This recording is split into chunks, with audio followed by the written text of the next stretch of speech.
ડીસાના ગવાડી વિસ્તારમાં બે જૂથ વચ્ચે અગાઉ થયેલી ફરિયાદ મામલે બોલાચાલી થયા બાદ મારામારી થઈ હતી,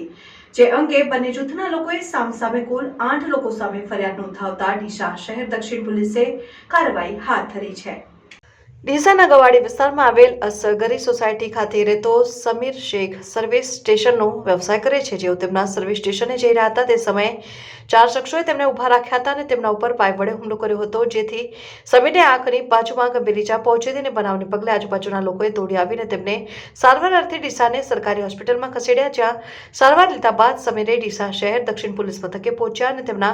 ભાગીદાર ઇરફાનભાઈ કુરેશીએ 2 દિવસ અગાઉ ફરિયાદ આપી હતી, જેનું મંતુક રાખીને સમીર કુરેશી, ઇબ્રાહિમ કુરેશી,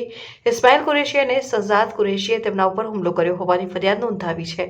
તો બીજી તરફ છોટાઉદેપુર ગવાડી વિસ્તારમાં રહેતા ઇબ્રાહિમ શેખ તેમની આઈસર ગાડી લઈને હુસૈની ચોક પાસેથી પસાર થઈ રહ્યા હતા તે સમયે તેમને રોકીને 4 શખ્સો અપશબ્દો બોલવા લાગ્યા હતા, જેથી અપશબ્દો બોલવાની ના પાડીને તેઓ તરત જ તેમની ઓફિસે પહોંચ્યા હતા અને જ્યાં આ 4 શખ્સોએ